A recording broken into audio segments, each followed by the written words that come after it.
The sky above Seoul was the color of dried blood. Tae-ho Kim looked up through the cracked glass dome of the underground bunker and saw nothing but red clouds, swirling in endless patterns. The air outside would kill a person in minutes now. The rare alien poison had made sure of that. He wiped sweat from his forehead and returned to his work. The transport ship in front of him was barely holding together. Civilian cargo hauler turned into humanity's last hope, just like all the others scattered throughout the massive underground shipyard. "Appa, are you almost done?" Subin's small voice came from behind him. Tae-ho turned to see his 12-year-old daughter sitting on his toolbox. Her dark eyes looked too old for her face. Too much death, too much fear. She had seen things no child should ever see. "Almost, little star," he said, using the nickname Yura had given her. "Just need to fix the life support system. Yura." His wife's name still hurt to think about. 6 months since the first alien attack. 6 months since the bombs fell and turned half of Seoul into glass. Yura had been at the market when it happened. She never came home. Tae-ho felt a cold touch on his shoulder. He knew if he turned around, he would see her standing there. Yura always appeared when he was working too hard or thinking too much about the past. Her ghost had been following him for weeks now. "You need to eat something," Yura's voice whispered near his ear. "Subin is worried about you." He did not turn around. The hallucinations were getting stronger. Dr. Wu Jin said it was normal. Grief could make the mind see things that were not there, but Yura felt so real sometimes. "I'm fine," he whispered back, pretending to talk to himself. Subin looked at him with concern. She was too smart. She knew something was wrong with her father, but she never asked about it. Maybe she was afraid of the answer. Captain Hyojin Park's voice echoed through the bunker's speaker system. "All engineering teams report to Station 7. We have an announcement." Tae-ho gathered his tools and took Subin's hand. They walked through the maze of ships and equipment. Thousands of people filled the underground space, men and women working day and night to prepare for humanity's exodus. Children playing between the landing struts of ships that would carry them to the stars. Everyone looked tired. Everyone looked scared. But they kept working. Station 7 was packed with people. Captain Park stood on a raised platform, her uniform wrinkled and stained with grease. She looked like she had not slept in days. "Friends," she began, her voice carrying across the crowd, "I have news from the surface teams." The crowd fell silent. News from above ground was never good these days. "The atmospheric readings are getting worse. The alien terraforming weapons are working faster than we predicted.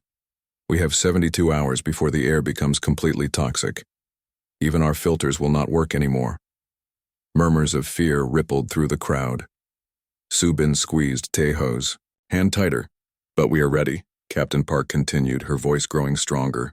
12 ships, room for 50,000 people. We launch in 3 days. Someone shouted from the back, "Where are we going?" "Away," Park replied. "Far away from Corvani space. There are worlds out there beyond their empire. Worlds where humans can live free. The Corvani. The aliens who came from the stars with their perfect ships and terrible weapons. They said humans were a disease that needed to be cured. They had cured dozens of other worlds the same way.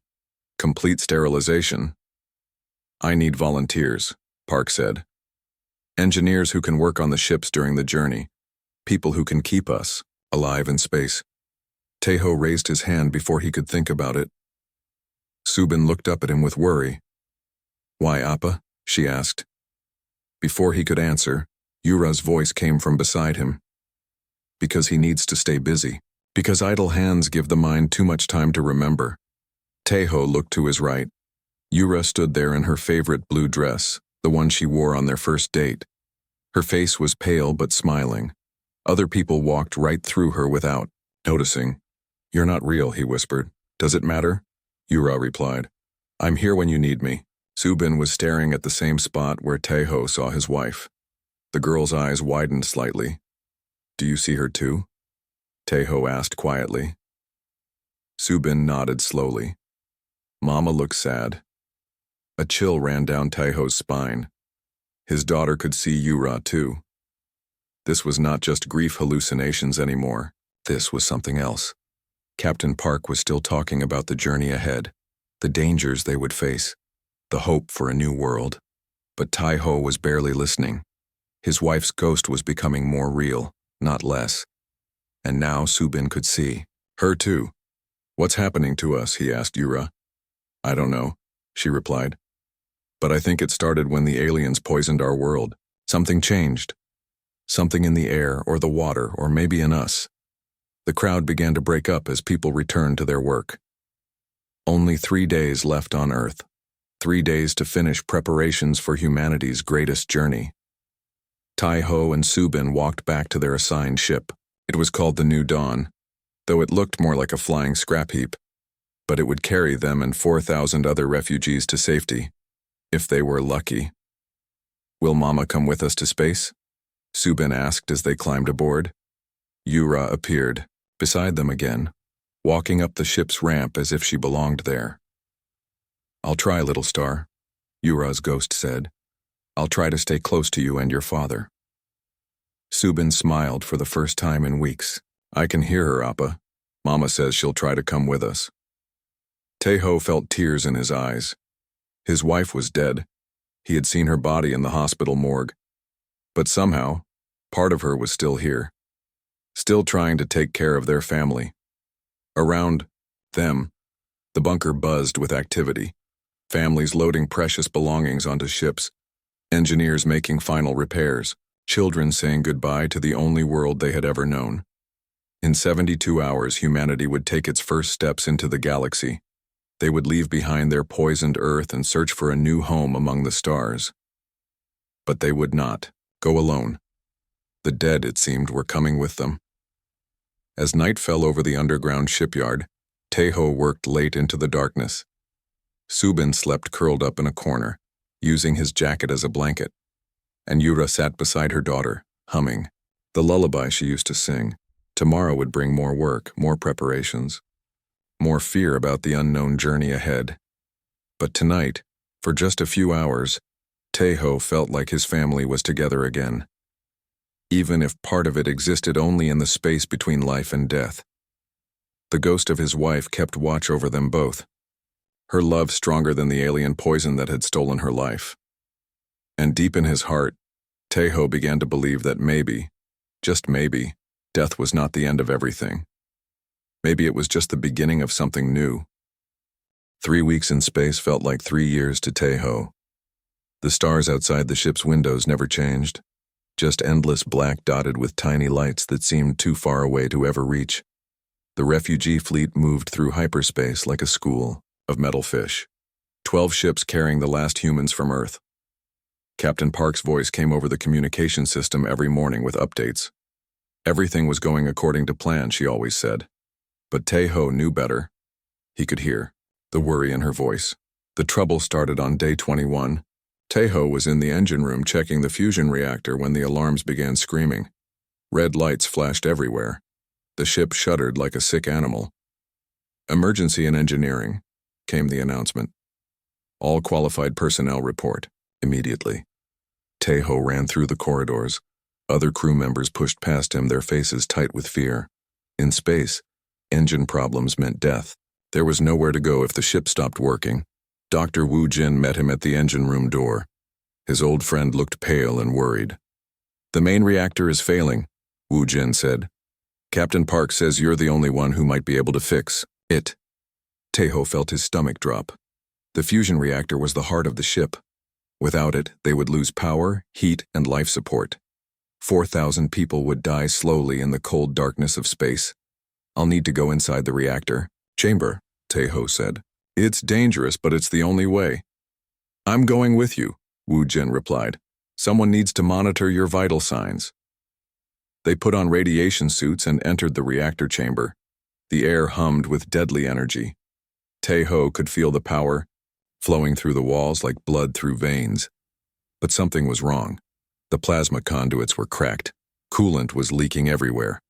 The magnetic containment field was failing. This should be impossible, Tai-Ho muttered. These systems were brand new when we left Earth. He began working on the conduits, his hands moving carefully inside the suit's thick gloves. The radiation counter on his chest clicked faster and faster. Too much exposure would kill him, but without repairs everyone would die anyway. "You're pushing yourself too hard," a familiar voice said. Tae-ho looked up. Yura stood beside him in the reactor chamber, wearing no protection at all. The deadly radiation passed right through her ghostly form.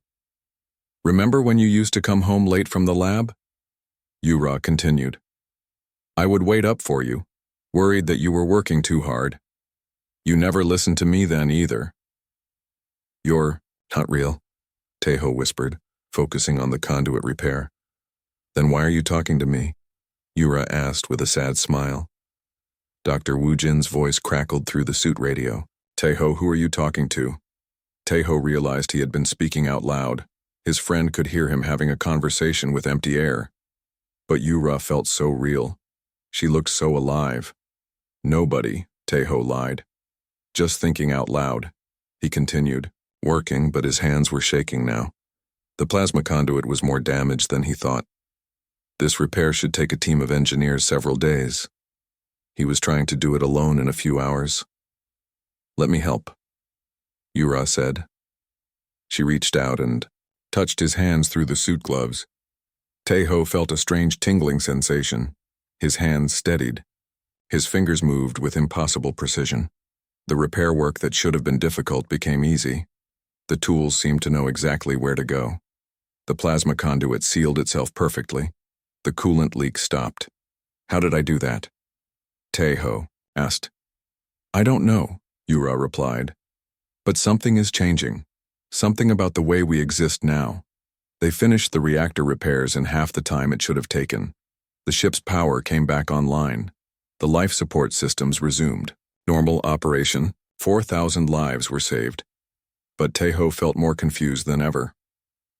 Later that day, he found Subin in the ship's observation deck. She was drawing pictures with colored pencils on pieces of paper. Other children played nearby, but they seemed to avoid her. "What are you drawing, little star?" Tae-ho asked, sitting beside his daughter. Subin held up her picture. It showed 3 figures standing together, a man, a woman, and a small girl. Above them was a big blue circle with white clouds. "It's us on Earth," Subin said, "before the bad aliens came."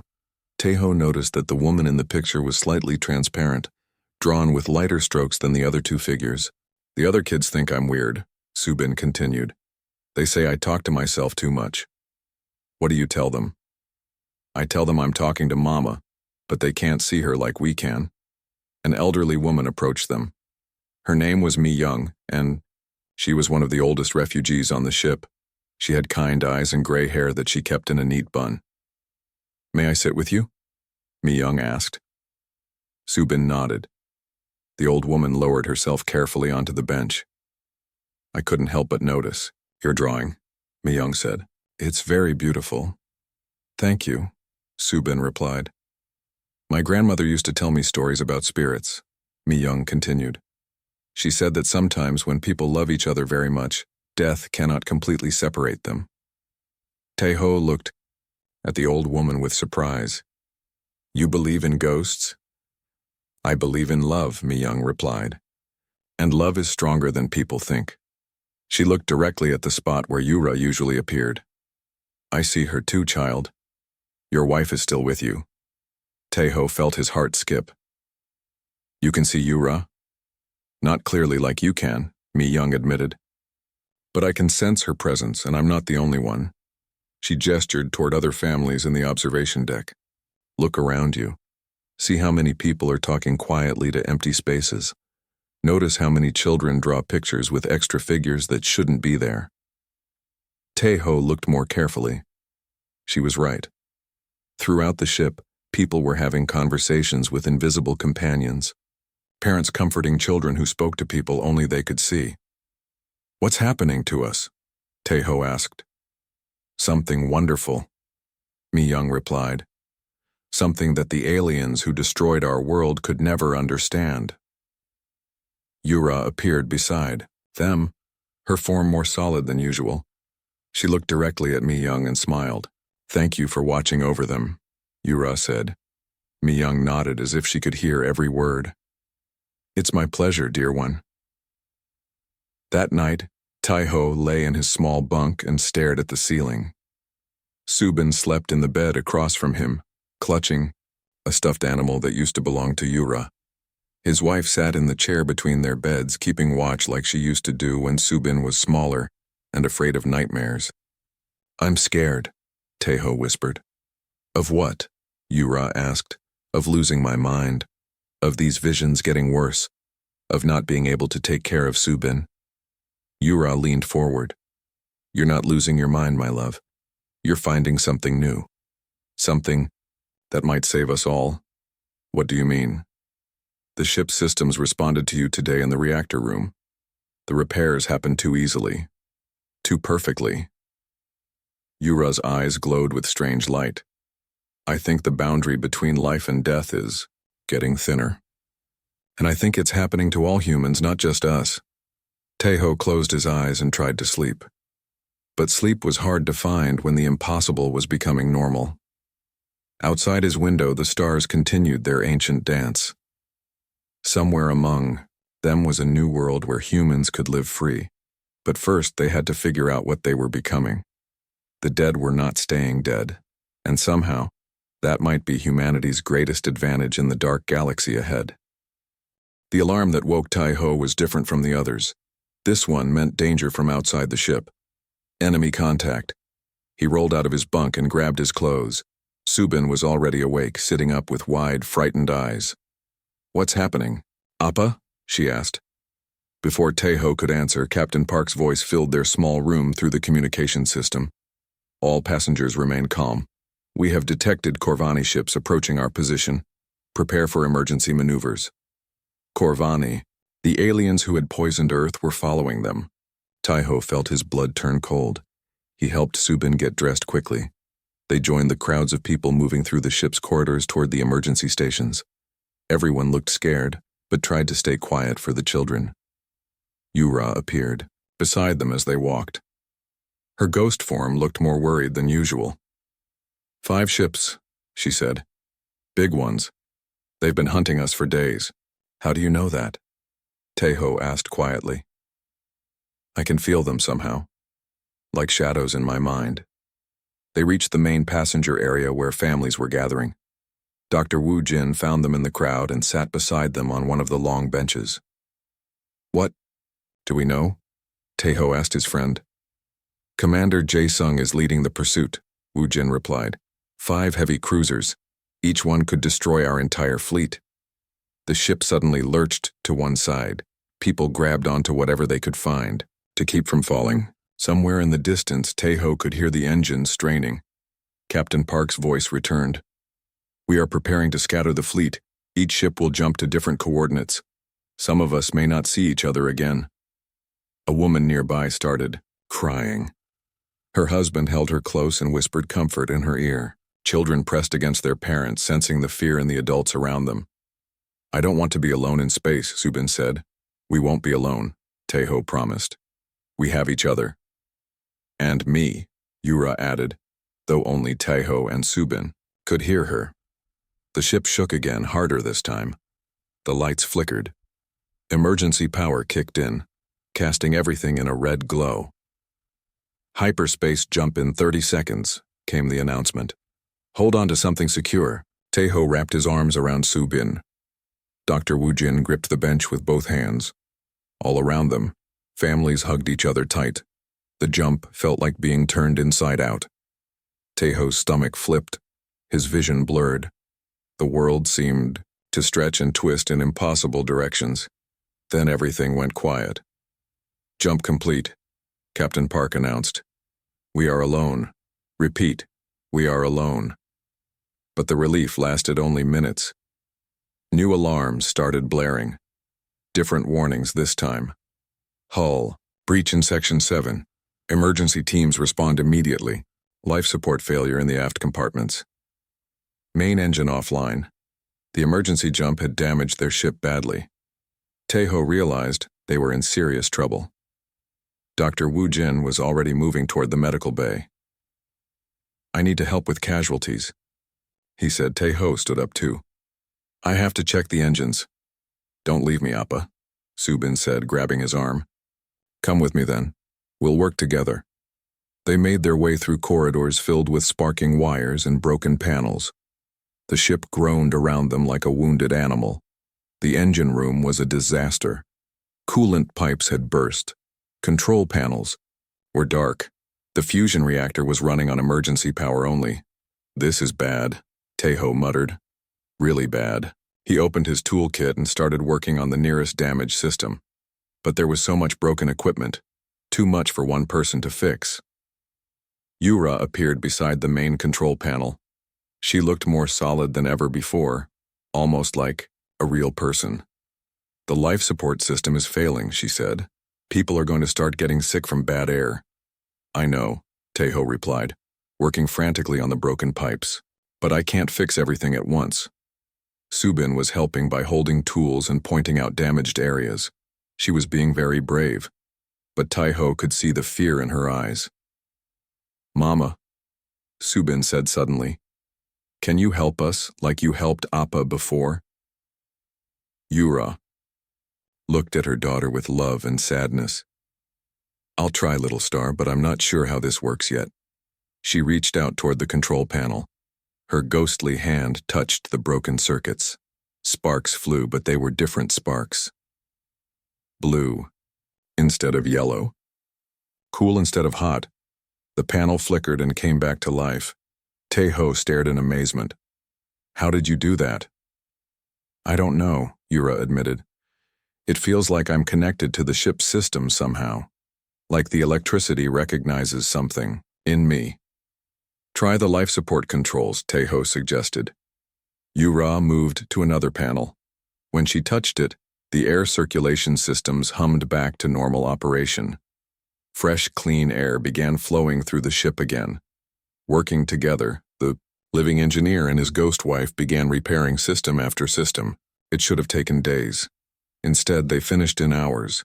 But their success came with a cost. Each time Yura interacted with the ship's machinery, she looked a little more tired. Her form became slightly less solid. Are you okay?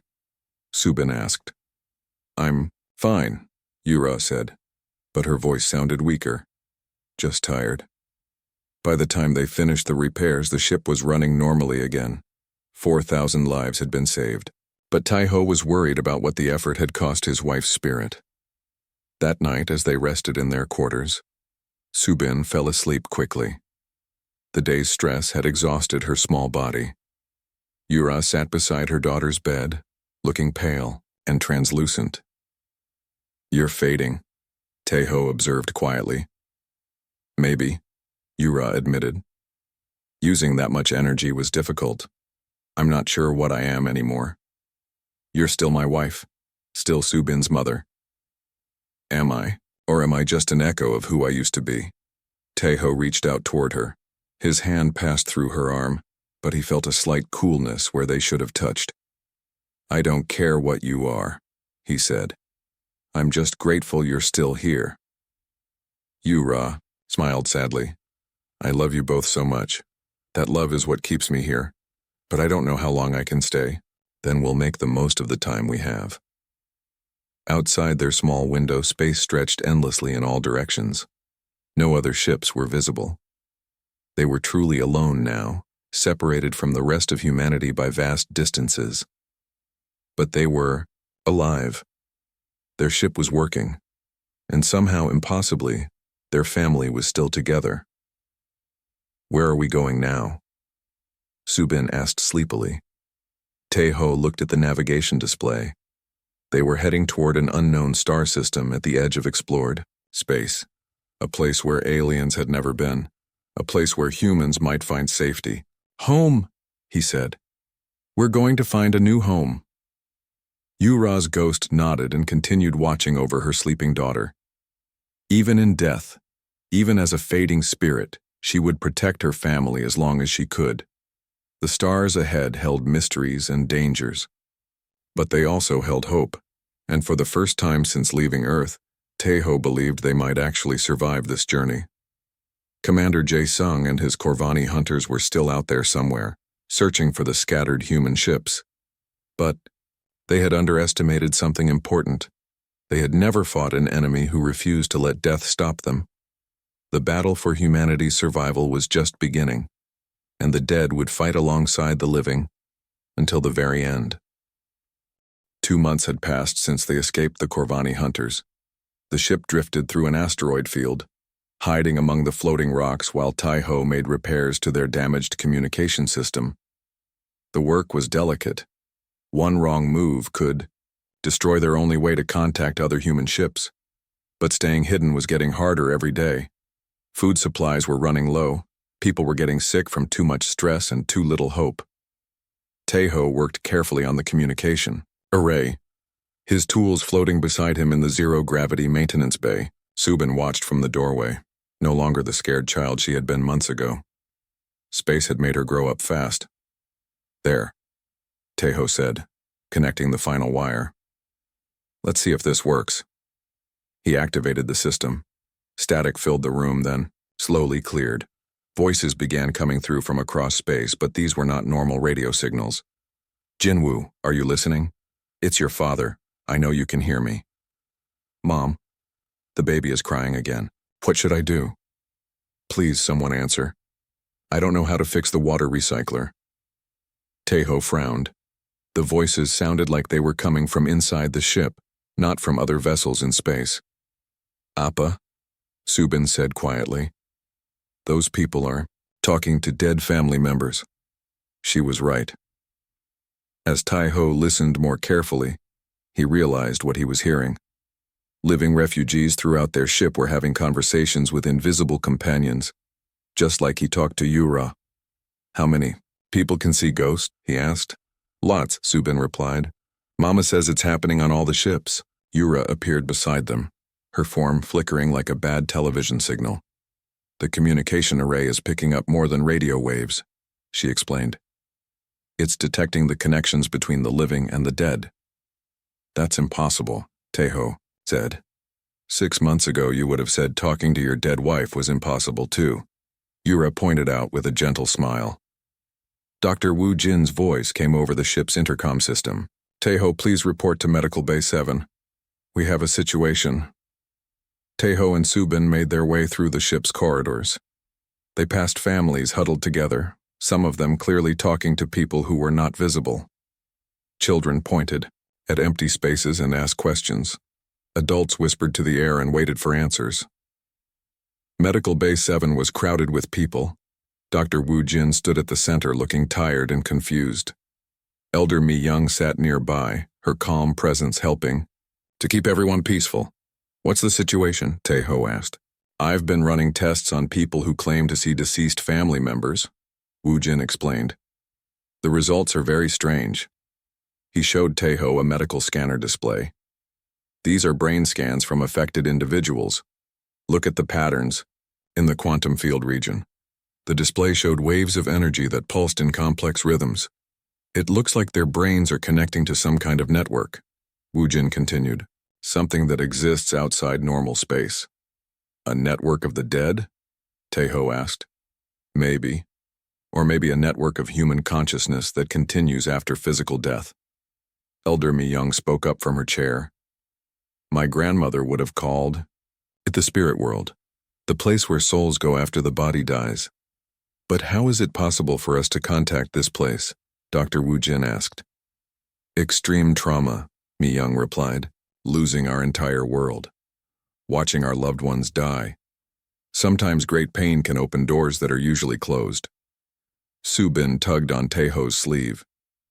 "Mama wants to tell you something." Yura appeared beside her daughter, looking more solid than usual. "The network is growing stronger," Yura said. "More dead are joining it every day. Not just humans from Earth, but humans who died in space during the journey."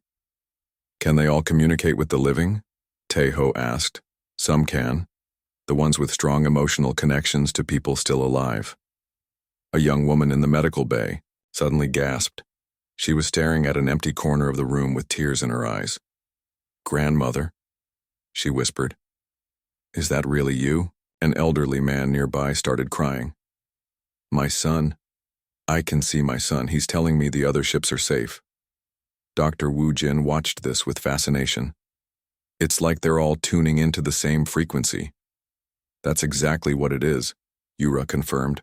A frequency that connects all human consciousness, living and dead. Over the following weeks, more people began experiencing contact with deceased loved ones. The phenomenon spread through the ship like a gentle plague, but instead of bringing sickness, it brought comfort. Children who had lost parents found peace talking to invisible mothers and fathers. Adults who had lost spouses received guidance from beyond death. Grandparents shared wisdom with grandchildren they would never hold again. Elder Myung became the unofficial leader of what people started calling the Ghost Council. She taught meditation techniques to help people focus their connections. She organized group sessions where the living and dead could communicate more clearly. It's not magic, she explained to anyone who would listen. It's just a part of being human that we never understood before. Taiho spent more time with Yura as her ability to manifest grew stronger. She could now touch objects for brief moments. She could speak loud enough for others to hear if she concentrated hard enough. The dead are sharing information, she told him during one of their evening talks. We know things we couldn't know when we were alive. What kind of things? Warning, signals, danger approaching, safe routes through space. Yura's eyes gleamed with inner light. The Corvani ships are still hunting for us. Commander Jae-sung has not given up. How close are they? 3 days, maybe 4. Taeho felt fear grip his heart. Can we run again? Running won't work this time. He has tracking equipment that can follow our engine signatures. Then what do we do? Yura smiled mysteriously. We fight back, but not the way the Corvani expect. That night, Subin had the clearest conversation yet with her mother. They talked for hours about school, about friends left behind on Earth, about the future they hoped to build among the stars. Will you always be with us? Subin asked. I'll try, Yura promised. As long as you need me, I'll try to stay. Dr. Wu Jin continued his research into the ghost network. He discovered that the phenomenon was not limited to their ship. Radio signals from other human vessels carried similar voices. The entire refugee fleet was experiencing contact with the dead. It's like humanity has developed a new sense, he told Taeho, a way to perceive and interact with consciousness that exists beyond physical death. Why now? Why us? Maybe because we needed it most. Maybe because losing our world opened something inside us that was always there but dormant. Elder Myung had her own theory. She believed that humans had always possessed this ability, but civilization and technology had made them forget how to use it. Our ancestors spoke with spirits, she said. They asked the dead for guidance and protection. We called it superstition and abandoned it. But now, in our darkest hour, the old ways have returned. As the days passed, the ghost network grew stronger. The living refugees learned to work together with their deceased loved ones. Information flowed between ships through channels that could not be detected or blocked by alien technology. Parents received advice from dead grandparents on how to care for sick children. Engineers got technical help from deceased colleagues who had designed the ship systems. Doctors consulted with dead mentors about treating injuries and illnesses. The boundary between life and death was becoming meaningless, and in the vast darkness of space, Commander Jae-sung's hunting fleet approached, unaware that they were about to face an enemy unlike anything they had encountered before. Humanity had found its secret weapon, love that refused to die, connections that transcended death, and the combined wisdom of all who had gone before. The Corvani ships appeared on the edge of their sensor range like dark angels of death. 5 massive cruisers, each one big enough to destroy a small moon. Commander Jae-sung had found them. Taeho stood on the bridge beside Captain Park, watching the enemy vessels approach. The refugee ship was trapped in the asteroid field with nowhere to run. Their engines were still damaged from the last escape. This time there would be no fleeing. They're demanding our surrender, Captain Park said, her voice steady despite the hopeless situation. What are their terms? Taeho asked. Death for all adults. Slavery for the children. Subin stood at the communication station, her small hands working the controls with surprising skill. She had become the ship's best operator for the Ghost network, able to coordinate messages between the living and the dead better than anyone else. "Mama says the other ships are too far away to help us," Subin reported. "We're alone." But as she spoke, something strange began happening throughout the refugee vessel. The air grew cold, lights flickered, and slowly, translucent figures began appearing in every corridor and room. Yura materialized beside her family, but she was not alone. Hundreds of other ghosts manifested throughout the ship. Dead parents, grandparents, siblings, friends. Every person the refugees had lost since leaving Earth. "They're all here," Subin whispered in amazement. Elder Myung's voice came over the intercom. "All passengers, please remain calm. Our deceased loved ones have come to stand with us." The ghost of Yura looked more solid than ever before. Her eyes burned with determination. "We will not let them take our families," she said. On the main screen, Commander Jae-sung's face appeared. The Corvani commander looked like a tall, thin human, but his skin was pale gray, and his eyes were black as space. "Humans," he said in accented English. "You have caused my empire considerable trouble. Surrender now and your deaths will be quick." Captain Park stepped forward. "We refuse." Jae-sung's expression did not change. "Then you will die slowly. Beginning now." The communication link cut off. Moments later, the first Corvani boarding pod slammed into the ship's hull. Taeho grabbed a plasma rifle from the weapons locker. He had never been a soldier, but he would fight for his daughter's life. "Stay close to me," he told Subin. "I'll stay close to both of you," Yura added. The Corvani soldiers burst through the hull breaches like a silver flood. They wore powered armor and carried energy weapons that could cut through steel. Each alien warrior was worth 10 human fighters, but they had never fought humans who had backup from beyond the grave. The first group of Corvani entered the main corridor expecting to find terrified refugees cowering in fear. Instead, they found men and women standing calmly beside translucent figures that seemed to glow with inner light. "What are those?" one of the aliens asked in their own language. "Scanning," another replied. "No life signs detected from the glowing figures." That was their first mistake. The ghosts were not alive, so the alien scanners could not see them. Yura moved toward the nearest Corvani soldier. She reached out and touched his weapon. The energy rifle sparked and died, its circuits fried by contact with her spirit form. All around the ship, other ghosts were doing the same thing. Dead engineers touched alien equipment and made it malfunction. Dead soldiers whispered tactics into the ears of living defenders. Dead parents protected their children with supernatural fury. The Corvani found their advanced weapons failing at critical moments. Their armor powered down unexpectedly. Their communication systems filled with static and ghostly voices. Commander Jae-sung received confused reports from his boarding parties. "Sir, our equipment is malfunctioning. The humans seem to have some kind of electronic warfare capability." "Impossible," Jae-sung replied. "They're refugees with civilian technology." But the reports kept coming. Soldiers found their weapons jamming when they tried to fire at human targets. Their targeting systems showed false readings. Their thermal scanners detected heat signatures from people who were not there. In the ship's medical bay, Dr. Woo Jin watched in amazement as the ghost of his deceased mentor, an old professor named Dr. Kim, guided his hands during emergency surgery on wounded defenders. "Cut here," the ghost instructed. "No deeper. You need to reach the main artery." With supernatural guidance, Dr. Woo Jin saved lives that should have been lost. Wounds healed faster than normal. Injuries that should have been fatal became survivable. Elder Mi-young led a group of elderly refugees in what looked like a meditation session.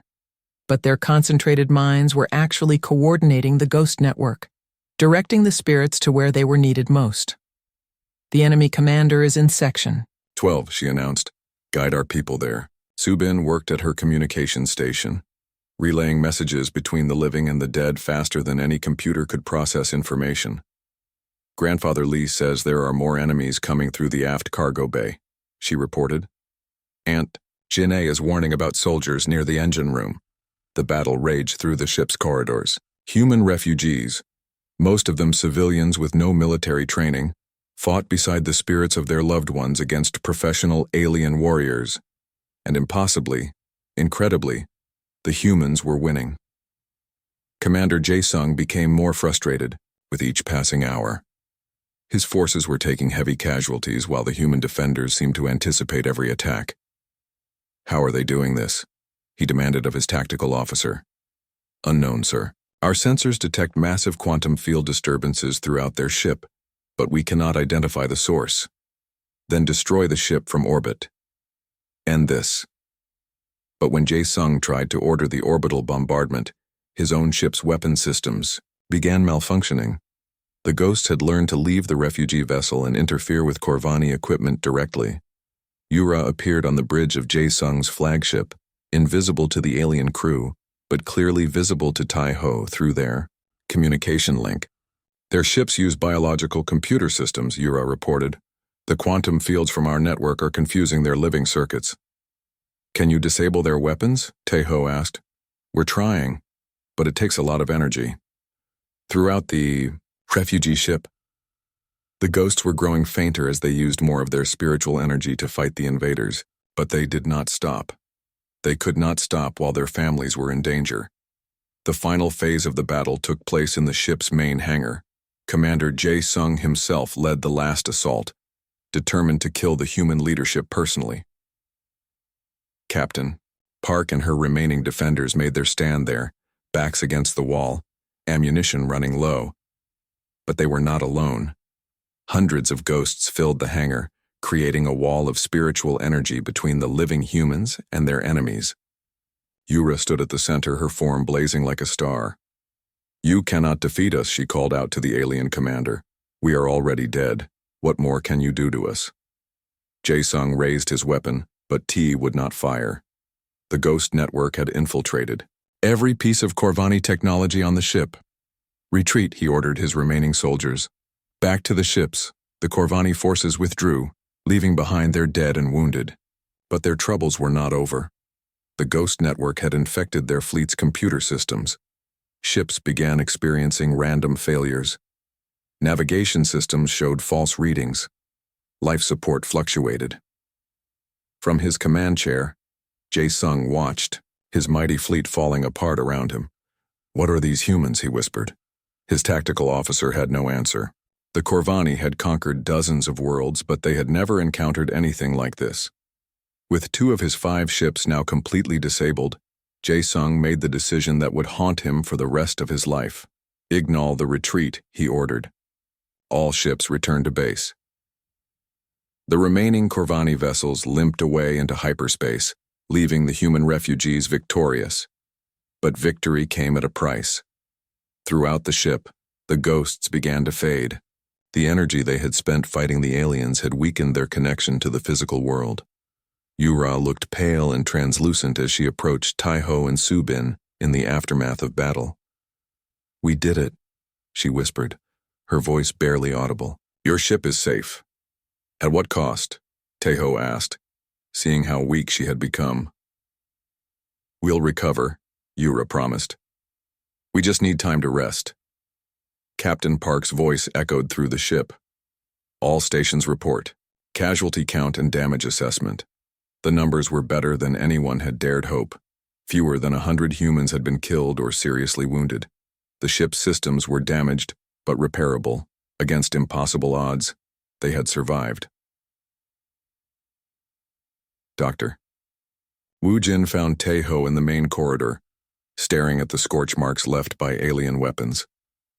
I've never seen anything like it, the doctor said. Our people fought like they were possessed.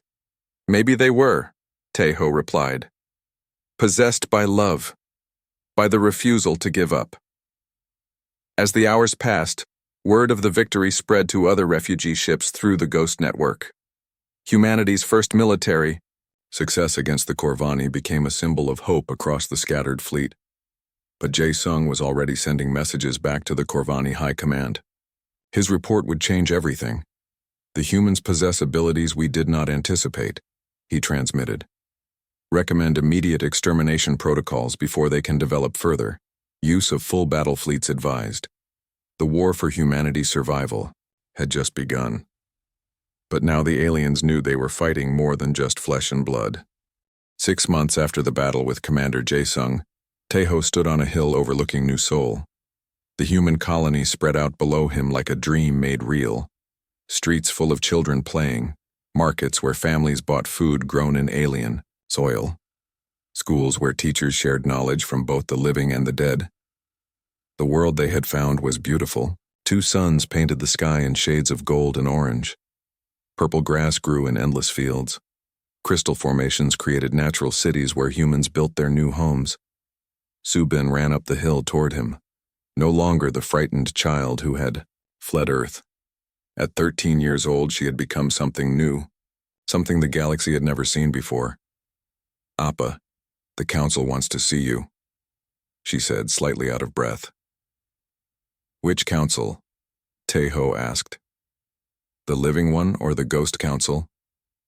"Both. They're meeting together today." Taeho smiled. In New Seoul, the boundary between life and death had almost disappeared. The living and the dead worked together on everything from city planning to defense strategies. They walked down the hill together, past homes where ghostly grandparents helped raise children they would never have met in life. Past workshops where dead engineers guided living craftsmen in building impossible machines. Past gardens where the spirits of farmers showed colonists how to grow earth crops in alien soil. The council chamber was built inside a natural crystal formation. The walls glowed with soft light that made both the living and the dead equally visible. Captain Park, now the elected leader of New Seoul, sat at a curved table with other colony representatives. Beside each living person stood or sat a ghostly advisor. Elder Mi Young was there, still alive but now officially recognized as the speaker for the dead. Dr. Woo Jin attended as the chief medical officer, often consulting with the ghost of his mentor during difficult cases. Yura appeared beside Taeho as they entered the chamber. She looked more solid now than she had in months. The colony's crystal formation seemed to strengthen the connection between worlds. "Welcome, Chief Engineer Kim," Captain Park said. "We have important news to share." Taeho took his seat at the table. Subin sat beside him, her notebook ready to record the meeting through the Ghost Network. "We've received contact from 23 other human colonies," Park continued. "Ships that scattered during the Exodus have found safe worlds across this sector of the galaxy." "How many survivors total?" Taeho asked. "Nearly 2 million humans are now living on new worlds, and every colony reports the same phenomenon we experienced. Contact with the dead, cooperation between the living and the spirits." Yura leaned forward. "It's happening to all humans who experience the trauma of leaving Earth. The entire species is developing these abilities." Dr. Woo Jin spoke next. "My research indicates that human children born since the Exodus show even stronger quantum sensitivity. The new generation can see and communicate with spirits from birth." He gestured toward Subin. "Your daughter is among the most gifted we've documented. She can maintain clear contact with dozens of spirits simultaneously." "What does this mean for our future?" Taeho asked. Elder Myung answered. "It means humanity has evolved, not just technologically but spiritually. We've become something new." Through the chamber's crystal walls, they could see the construction of New Seoul's first spaceport. Human refugees who had arrived as broken survivors were now building a civilization that combined advanced technology with supernatural abilities. "The Corvani Empire is mobilizing against us," Captain Park continued. "Our ghost network has intercepted their communications. They're preparing a massive military campaign to destroy all human colonies." "How long do we have?" Taeho asked. 6 months, maybe less." The room fell silent. Even with their new abilities, humanity was still vastly outnumbered by the alien empire that had destroyed Earth. But Yura stood up, her ghostly form radiating confidence. "Let them come," she said. "They still don't understand what they're fighting." "What do you mean?" Captain Park asked. Death is not the end for humans anymore. Every person they kill joins our network. Every battle makes us stronger, not weaker. Subin looked up from her notebook. The dead from other worlds are joining us too. Not just humans. Other species that the Corvani destroyed. She was right. The ghost network had grown beyond humanity's dead to include the spirits of dozens of extinct civilizations. All of them, united by their hatred of the empire that had ended their lives. Over the following months, New Sol became the unofficial capital of humanity's resistance. The living worked with the dead to design new technologies that no alien race had ever imagined. Ships powered by quantum consciousness fields that could travel faster than light without engines. Weapons that targeted the life force of living beings rather than their physical bodies. Armor that became stronger when worn by people with strong emotional connections to the dead. Teho found himself at the center of these developments. His engineering skills, enhanced by Yura's spiritual guidance, produced innovations that seemed like magic to outside observers. "We're not just building weapons," he explained to a gathering of colonists. "We're creating a new way of existing. A civilization where death is just another form of life." Subin had grown into her role as the primary communicator with the Ghost Network. She could coordinate messages between millions of spirits across dozens of worlds, organizing the dead like a vast invisible army. "The Corvani don't understand," she told the council during one of their meetings. "They see death as failure, as weakness. They can't imagine how it could make us stronger." Dr. Wu Jin's medical research had revealed even more amazing discoveries. Humans who maintained strong connections to deceased loved ones lived longer, healed faster, and showed enhanced mental abilities. "It's as if the spirit world is sharing its energy with us," he reported. "The boundary between life and death is becoming meaningless." As the Corvani invasion fleet approached the human colonies, Yura spent more time with her family. The approaching battle would require enormous spiritual energy, and she wanted to make sure her connection to Taiho and Subin remained strong. "Are you afraid?" Taiho asked her one evening as they walked through New Sol's crystal gardens. "No," Yura replied. "Death has no power over us anymore. Whatever happens in the battle, we'll face it together." The night before the invasion began, the entire colony gathered in the main square. Living humans stood beside their ghostly loved ones in a display of unity that would have been impossible anywhere else in the galaxy. Captain Park gave a speech that was transmitted to human colonies across space. "6 months ago, we were refugees fleeing the destruction of our world. Today we are the founders of something new, a civilization that transcends death itself." The crowd cheered, and the sound was echoed by millions of ghostly voices that only the humans could hear. In orbit around New Sol, the first human warships waited for the enemy. They looked like normal space vessels, but they carried crews of both living and dead. Pilots guided by the spirits of fallen comrades. Engineers who took advice from ghostly predecessors. Soldiers who fought alongside invisible allies. When the Corvani fleet arrived, they found not the scattered refugees they expected, but an enemy unlike anything they had ever faced. The battle that followed would echo across the galaxy, not just because humans won against impossible odds, but because they proved something that would change the universe forever. Love is stronger than death. Hope can survive the destruction of worlds, and some bonds can never be broken, no matter how far apart the stars may be. As the alien ships burned in the skies above New Sol, Yura held her family close. Her daughter and husband could feel her touch now, solid and warm as it had been in life. "We did it," she whispered. "We're free." Around them, the colony celebrated. Children who had never known Earth danced with the ghosts of ancestors they had never met. Adults who had lost everything found new purpose in building a civilization where nothing was ever truly lost. And in the quantum realm that connected all human consciousness, millions of spirits stood guard over the living, ensuring that humanity's light would shine forever among the stars. The war with the Corvani Empire was just beginning, but humanity was no longer the same species that had fled their dying world. They had become something more, something eternal, something that even death could not defeat.